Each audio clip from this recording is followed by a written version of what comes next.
कैसे हैं आप लोग? आई होप आप सभी अच्छे होंगे बेटा, अपने घर पर सेफ होंगे। जी हाँ, आपके भैया आपके लिए फिर से लेके आए हैं क्लास 10th वाले बच्चों के लिए। जैसे कि मैंने आपको वादा किया था, जो वादा किया वो निभाना पड़ेगा, कि सारे चैप्टर लेके आऊंगा। तो जी हाँ, आज हम चैप्टर 9 पर आ चुके हैं। जी हाँ बेटा, आज हम चैप्टर 9 तक आ चुके हैं और इसका नाम क्या है सर? Application of trigo. जी हाँ, इसका नाम क्या बेटा? त्रिकोणमिति के कुछ अनुप्रयोग। आज हम बात करेंगे बेटा एप्लीकेशन वर्ड इस चैप्टर के अंदर है। क्या लिखा है चैप्टर में? देखो क्या लिखा है, एप्लीकेशन ऑफ ट्रिग्नोमेट्री। मतलब भैया, मतलब ये हुआ बेटा इसका एप्लीकेशन वर्ड का मतलब होता है बेटा यूज। क्या होता है? यूज। मतलब कि आज जो पिछले लेक्चर में हमने आपको चैप्टर 8 समझाया था, उसी चैप्टर 8 का कुछ आज एप्लीकेशन के कुछ यूज सीखने वाले हैं। जी हाँ, यही वाला चैप्टर 8 जो अपलोड कर चुका हूं, आप देख सकते हैं वीडियो जाकर। ठीक है जी, आपको इस वीडियो का लिंक आपके नीचे, सॉरी आपके नीचे नहीं, You naughty, you teasing me. इसलिए वीडियो के लिंक डिस्क्रिप्शन में मिल जाएगा। ठीक है जी, तो बात करते हैं चैप्टर 9 की। इसका नाम क्या था? एप्लीकेशन। सर एप्लीकेशन का मतलब क्या होता है? यूज, मतलब उपयोग, मतलब अनुप्रयोग। अच्छा, मतलब ट्रिग्नोमेट्री जो हमने 6 रेशियो पढ़े थे, या फिर ऐसा बोल लो हमने ट्रिग्नोमेट्रिक फंक्शन पढ़े थे। हाँ, कौन सा याद है आपको? एक हमने पढ़ा था साइन, एक हमने पढ़ा था कॉस, एक हमने पढ़ा था टेन, एक साइन का उल्टा क्या था याद है? कोसेक, एक कॉस का उल्टा था सेक और टेन का उल्टा था कॉट। सर इन 6 ही रेशियो को कहा गया ट्रिग्नोमेट्रिक रेशियो, और इनको क्या कहा गया? इन्हीं को कहा गया ट्रिग्नोमेट्रिक फंक्शन। तो सर इन्हीं फंक्शन की बात करते हुए हमें इस चैप्टर का एप्लीकेशन सीखने यहाँ पर आए हैं। और एप्लीकेशन वर्ड का मतलब क्या होता है? यूज। मतलब उसी ट्रिग्नोमेट्री के क्या क्या यूज हैं, वो यूज हम डिस्कस करने वाले हैं। तो चलिए शुरू करते हैं। देखो जी, तो कॉन्सेप्ट नंबर 1 क्या है बेटा? उसमें बात करता है वो हाइट की और डिस्टेंस की। जी हाँ, सबसे पहले सीखना है कि हाइट क्या होता है और डिस्टेंस क्या होता है। ये चीज आपको भी पता है। आपने जो वो देखा है वो ये कुतुब मीनार। तो सर जो कुतुब मीनार है, इस कुतुब मीनार में बेटा जो ये यहाँ से लेके इसकी ये चीज होगी, सपोज ये ए है और ये बी है, तो ए से लेके बी तक की जो ये चीज है, इसको हाइट कहा जाएगा। तो ये क्या होती है जी? हाइट होती है। तो डिस्टेंस क्या होता है? डिस्टेंस बेटा ऐसा होता है, ऐसा होता है ऐसा। इस तरह से याद रखना कुछ चीजें हैं। हाइट मतलब इसकी बात करेगा और डिस्टेंस मतलब इसकी बात करेगा। इस चैप्टर के अंदर कुछ क्वेश्चन आने वाले हैं और कुछ क्वेश्चन के अंदर कुछ डिफिकल्ट वर्ड होंगे, उन वर्ड को समझना बहुत ज्यादा जरूरी है। जैसे भैया, जैसे यहाँ वर्ड आएगा शिखर। क्या आएगा? शिखर। तो शिखर मतलब होता है टॉप। सपोज करो एक कुतुब मीनार है, उस कुतुब मीनार का टॉप क्या होगा? उसके ऊपर वाला हिस्सा, इसलिए से कहा गया शिखर। ठीक है, यहाँ पे क्या होने वाला है? कोई कुतुब मीनार के ऊपर चढ़कर ऊपर से नीचे देखेगा, या तो ऐसा होगा, या फिर कोई नीचे से ऐसे करके ऊपर देखेगा। जी हाँ, कुछ ऐसा होने वाला है चैप्टर के अंदर। और ऐसा होने से हर बार एक राइट एंगल ट्रायंगल फॉर्म होगा, ये वाला राइट एंगल ट्रायंगल। ठीक है जी, और जहां जहां राइट एंगल ट्रायंगल फॉर्म होगा वहां वहां हमारे पाइथागोरस सर्कल भी आएंगे, और पाइथागोरस सर्कल के साथ साथ हमारी ये चीजें हैं जो हमारे 6 रेशियो हैं, उनका यूज यहाँ पे होने लगेगा। तो समझना, हमारे पास कुछ वर्ड आ रहे हैं बेटा। जैसे मैंने आपके सामने ये एक फिगर बनाई, मैं यहाँ पे क्या लिखा? एक एंगल ए, एक बी और सी। ए बी सी एक राइट एंगल ट्रायंगल है। जो बीसी है वो एक बिल्डिंग रही होगी। क्या रही होगी? बिल्डिंग रही होगी। इसको कभी कभी बिल्डिंग बोलता है, कभी टावर कहता है, कभी इमारत, कभी कुछ, कभी मीनार। तो याद रखना, बिल्डिंग, इमारत, मीनार, वो एकदम ऐसी वाली फिगर की बात कर रहा है। ठीक है भैया, और ना इसके अंदर एक वर्ड आएगा, it is line of site. क्या आएगा? Line of site. अब सर ये क्या होता है लाइन ऑफ साइट? तो लाइन ऑफ साइट का मतलब है जहां से मैं चीजों को देख रहा हूं। सपोज करो मैं नीचे खड़ा हूं और मैं नीचे से किसी कुतुब मीनार को देख रहा हूं, डेट मीन्स यहाँ से, अगर यहाँ से मैं ऊपर देख रहा हूं तो जो ये चीज है वो लाइन ऑफ साइट है। जी हाँ, देखो ध्यान से, अगर कोई पर्सन यहाँ पर खड़ा है और उस पर्सन के लिए अगर उसने कुतुब मीनार के इस बिल्डिंग के टॉप को देखा, तो वो लाइन ऑफ साइट कहलाता है बेटा। और जहां पर वो खड़ा है, जी हाँ, जहां पर वो खड़ा है वहां पर एक एंगल बनता है, जिसको हम नाम देते हैं बेटा एंगल ऑफ एलिवेशन। क्या बोलते हैं बेटा? एंगल ऑफ एलिवेशन कहते हैं। इसे हिंदी में कहते हैं उन्नयन कोण। क्या बोलते हैं बेटा? उन्नयन कोण कहते हैं। ठीक है सर, समझ गया? ठीक है, समझ गया।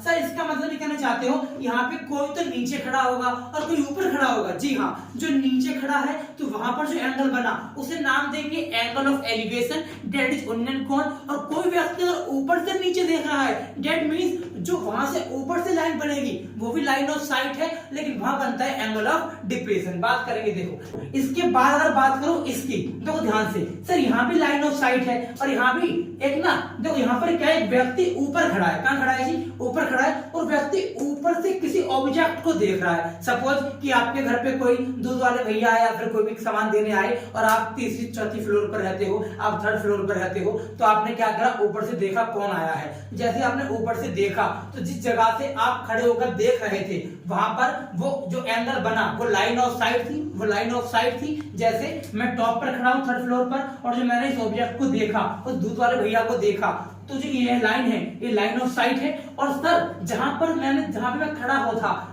हुआ था वहां जो एंगल बना था उसका नाम क्या है जी? उसका नाम रखा है that is angle of depression. तो ये बात याद रखनी है आपको, एंगल ऑफ डिप्रेशन ये कोई डिप्रेशन नहीं है जहां लोग जाते हैं।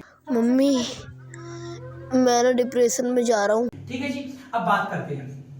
तो सर लाइन ऑफ साइट का मतलब समझ में आ गया कि जहां पर वो व्यक्ति खड़ा है वहां पर कोई लाइन साइट बनेगा। ठीक है सर, हमने क्या लिखा है यहाँ पर? मैं लिखा बेटा line draw from the eyes of an observer. मतलब जो ऑब्जर्व कर रहा है, जो चीजें की बात हो रही है, वो ऑब्जर्वर जो है उसकी आईज पर जो एंगल बनेगा उसे लाइन ऑफ साइट कहा जाएगा। जैसे अगर मैं यहाँ से यहाँ देख रहा हूँ तो ये लाइन ऑफ साइट है, अगर मैं ऊपर से नीचे देख रहा हूँ तो ये लाइन ऑफ साइट है। ठीक है भैया, समझ में आ गया। इसके अलावा बेटा जो एंगल ऑफ एलिवेशन है वो क्या है? वो पॉइंट है जहां से ऐसा व्यू आ रहा है जहां से एंगल को फॉर्म कर रहे हैं और लाइन ऑफ साइट से वो एंगल बन रहा है। जैसे लाइन ऑफ साइट है और यहाँ से हम व्यू कर रहे हैं तो एंगल कहाँ बनेगा? यहाँ बनेगा। और यहाँ पर जो लाइन ऑफ साइट ये है, मैं यहाँ से व्यू कर रहा हूँ तो एंगल यहाँ बनेगा। तो याद ये रखना है जो डिप्रेशन वाला एंगल होता है वो ऊपर बनता है और ऊपर वाले को बोलते हैं हॉरिजॉन्टल लेवल और इसका नाम होता है हिंदी में अवनमन कोण। क्या होता है बेटा जी? अवनमन कोण। और जो सर नीचे बनता है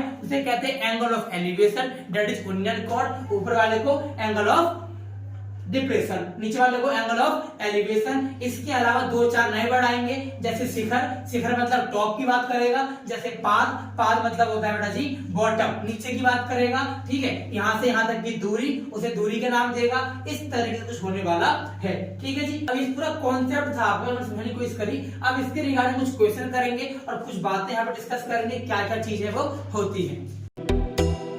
तो बेटा आपको बेसिक समझाने के लिए मैं आपकी ही बुक का, जी हाँ क्लास 10th की बुक का एग्जाम्पल 1 आपको बताने जा रहा हूँ। सुनना ध्यान से, क्वेश्चन कहता क्या है। सर क्वेश्चन में एक एंगल गिवन है जो कि मैंने आपको सामने फिगर आपको बना के दिखा दी है। क्वेश्चन ने एंगल बताया मेरे को 60, अभी एंगल नीचे बन रहा है, दैट मींस ये एंगल ऑफ एलिवेशन होगा। कौन सा होगा जी? एंगल ऑफ एलिवेशन होगा। ठीक है भैया, समझ गए ये वाली बात। तो इसके अलावा भैया, इसके अलावा जो यहाँ से अगर मान लो यहाँ पे कोई ऑब्जेक्ट है तो जो लाइन होगी इसे क्या नाम दिया जाएगा? इसे लाइन ऑफ साइट कहा जाएगा। लेकिन हमारा पर्पस यहाँ पे ये सब नहीं है। सपोज करो इसी वाले क्वेश्चन में क्वेश्चन कहता है हमें, देखो यहाँ पे सर इसे समझने के लिए क्या क्या याद होना चाहिए आपको? भाई पापा वाले फॉर्मूले याद करो। कौन से फॉर्मूले थे वो? पापा बियर पियोगे? हाँ बेटा, तो ये वाले रूल यहाँ पे लगने वाले हैं। अच्छा सर, मतलब उसी ट्रिग्नोमेट्री का जो आपने इस वाली वीडियो में पढ़ाया था, अब आप इसी को यहाँ पे यूज कर रहे हैं। और क्या बेटा, इसको यूज कर रहे हैं। ऊपर लिखेंगे साइन, यहाँ लिखेंगे कॉस, यहाँ लिखेंगे टेन, यहाँ लिखेंगे कॉट। ठीक है, साइन का उल्टा क्या होता है? कोसेक। यहाँ से कॉस का उल्टा क्या? सेक। और टेन का उल्टा क्या? कॉट। कहीं ना कहीं ये रूल लगने वाले हैं बेटा। इसके अलावा यहाँ पे टेबल बहुत ज्यादा इंपॉर्टेंट है। क्यों सर? क्योंकि सर यहाँ पे ना एंगल आएंगे और एंगल में कभी 60 आएगा, कभी 30 आएगा, कभी 45 आएगा।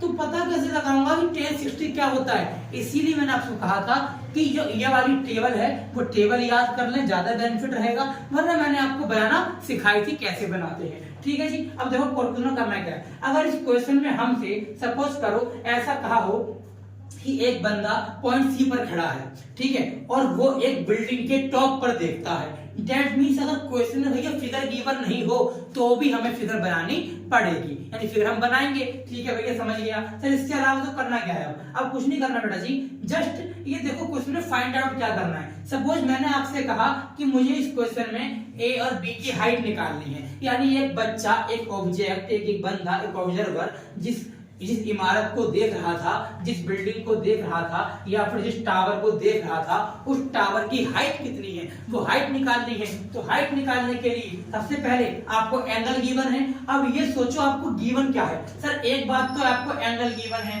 जो कि 60 है। सर दूसरी बात आपको B से लेके C तक की दूरी पता है, दैट इज मान लो 15 सेंटीमीटर। यानी सर अगर ये दो बातें पता है तो क्या ये निकल जाएगा? बिल्कुल निकल जाएगा। बताओ कौन सा फॉर्मूला लग सकता है, सोचो। इसे क्या बोलेंगे अगर एंगल यहाँ बन रहा है तो? कल मैंने आपको बताया था कि इसके सामने जो है इसे क्या बोलेंगे जी? इसे कहेंगे सर परपेंडिकुलर। मतलब भैया यहाँ पे हमें परपेंडिकुलर निकालना है। जी हाँ बिल्कुल, आपने यहाँ पे हमें परपेंडिकुलर फाइंड करना है। ठीक है सर, और क्या निकालना है? तो गिवन क्या है सर? गिवन है BC, यानी कि इसे बोलते हैं बेस। क्या बोलते हैं? बेस। यानी सर यहाँ पे कहीं ना कहीं P/B का रूल लगेगा। सर P को क्या बोलेंगे इस चैप्टर के हिसाब से, इस क्वेश्चन के हिसाब से? देखो P मतलब AB, P मतलब AB, और भैया B को क्या बोलेंगे? बेस को। बेस को बोलेंगे BC। क्या बोलेंगे? बेस को BC। और सर ये P/B किसके बराबर है? ये बेटा जी बराबर है P वाली। याद करो क्या था फॉर्मूला? पापा बियर पियोगे? हाँ हाँ बेटा। तो सर P/B तो 10 के बराबर था, तो क्या आप इसके इक्वल टू में 10 लिख दोगे? और क्या 10 लिख दूंगा। अब मुझे AB की वैल्यू नहीं पता तो यहाँ पर AB ही लिखूंगा। मेरे को BC की वैल्यू पता है। जी हाँ पता है। आप यहाँ पर क्या लिख देंगे जी? जो पता है वो, मतलब 15। और सर tan थीटा आप क्या लिखेंगे बेटा जी? tan की जगह 10 लिखेंगे और थीटा आपको गिवन है। थीटा मींस क्या? एंगल। यानी सर यहाँ पे क्या लिख देंगे आप? यहाँ लिख देंगे 60। आपको ये पता होना चाहिए कि tan 60 पर कितना होता है। अच्छा सर आप इसीलिए कह रहे थे कि ये वाली टेबल याद कर लूं। हाँ बेटा मैं इसीलिए कह रहा था, अगर टेबल आपको पूरी याद हो गई तो समझो कुछ हद तक हमें ये क्वेश्चन पेपर इजी बन गया और ये चैप्टर हम क्वेश्चन हम कर सकते हैं। तो सर tan 60 कितना होता है आपको याद है? बताओ कमेंट करके क्या होता है फिर? सर √3 होता है। ठीक है, और AB की जो वैल्यू हमें नहीं पता इसलिए वहां पर AB लिखा। कुछ लोग जो चीज निकालनी है उसको लेट कर लेते हैं, X या Y या फिर Z कुछ भी, लेकिन मैंने लेट नहीं किया, वह लेट कर दिया, बात एक ही है। सर नीचे क्या? 15। अब सर क्या करेंगे? एक लगा कर दो क्रॉस मल्टीप्लाई, यानी सर यहाँ पे हमारी AB की वैल्यू कितनी आ जाएगी? 15 मल्टीप्लाई बाय √3। तो इस तरीके से हमने आपके सामने AB की वैल्यू फाइंड कर दी। ठीक है बेटा, और AB क्या था?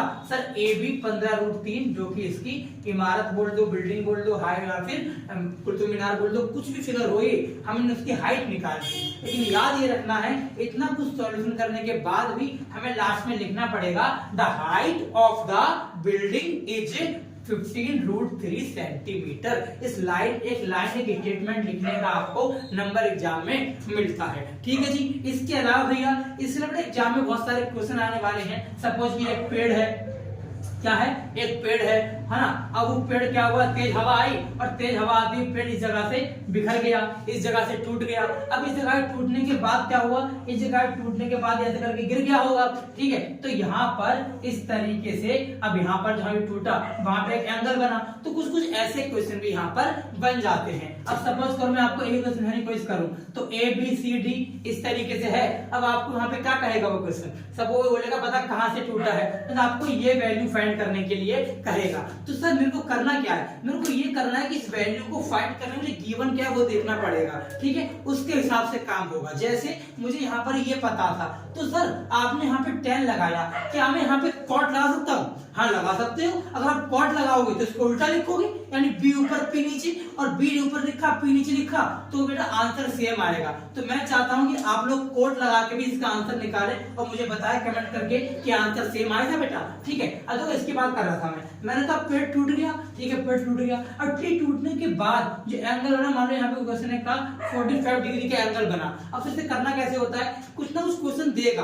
अगर क्वेश्चन ने आपको यहाँ की चीज मान लो दे दी, हमें ये निकालने को कहा, तो आपका काम क्या होगा बेटा? आपका काम होगा पहले इस वाले ट्रायंगल को लेकर 45 एंगल को यूज कर 15 को यूज कर आप ये चीज निकालोगे। जैसे मैंने ये निकाली, अगर ये चीज 15 है और ये 15√3 है तो ये भी क्या आएगा? ये सेम आएगा 15√3। अब सर हमें करना क्या है? अब कुछ नहीं करना, 15√3 है, लेकिन अब क्या करेंगे? आप इस पूरे एंगल को लेंगे और इसमें कुछ x ऐड करके ये प्लस ये करके फिर से वही रूल लगाएंगे दूसरा वाला, जिससे आपका आंसर आएगा। तो इस तरीके से कुछ बहुत सारे क्वेश्चन आपको देखने को मिलेंगे। क्लास 10 की स्पेशली बात करूं बेटा, तो उसके अंदर पूरे चैप्टर के अंदर बहुत ही अच्छा चैप्टर है, ऐसा नहीं डिफिकल्ट है। अगर बच्चा क्वेश्चन क्वेश्चन इससे करता है तो बड़े प्यार से बना देता है, स्टार्टिंग तो दे ही देता है। मैं कहना ये चाहूंगा कि आपकी बुक के अंदर क्लास 10th वाले बच्चों के लिए जो चैप्टर है एप्लीकेशन वाला, इसमें चैप्टर 9 के अंदर केवल एक ही एक्सरसाइज है, कौन सी 9.1, और मान लो इसके अंदर 15-16 क्वेश्चन है।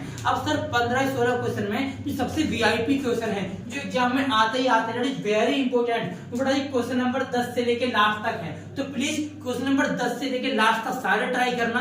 कोई भी आपको डाउट आए तो कमेंट सेक्शन में कमेंट करके हमसे पूछना, आपको जवाब देंगे। अब हमें क्या कर सकते हैं, ये हमारी इंस्टाग्राम आईडी है, तो इंस्टा पे फॉलो करके हमें मैसेज भेज सकते हैं, भैया वाला क्वेश्चन में नहीं आया प्लीज बता दो। इस तरीके से आपकी प्रोसेस है। तो बेटा आई होप आपकी वीडियो अच्छी लगी होगी। तो प्लीज याद रखना बेटा 10 से लेके लास्ट तक क्वेश्चन जरूर करने हैं, ये एग्जाम में छपने ही छपने हैं, और हर साल हर से एक क्वेश्चन बनता है। इस वाले चैप्टर की खास बात है, यहाँ से 5 मार्क्स का क्वेश्चन एक फुल फ्लैश आता ही आता है, मतलब कि स्ट्रेट फॉरवर्ड क्वेश्चन आएगा 5 मार्क्स का। लेकिन जिन बच्चों ने अपनी एक एक्सरसाइज के सारे क्वेश्चन बना लिए तो कुछ हद तक वो चैप्टर की नींव समझ जाता है कि चैप्टर में है क्या, करना क्या है। वीडियो को अच्छी लगी वीडियो दोस्तों को बताना, दोस्तों को बता देना कि सर ये वाले चैनल पर सारी वीडियो आने वाली है, ठीक है। और बस लाइक कर दो यार वीडियो को और पहुंचाओ दोस्तों तक। Thank you so much. अब तुम लोग गलती से अगर नए हो तो सब्सक्राइब करो, वो जो लाल वाला बटन है उस पर अपने जीजा जी फेंक के मारो या फूफा जी, मुझे नहीं पता, बस क्लिक हो जाना चाहिए। अब मैं भी जा रहा हूं।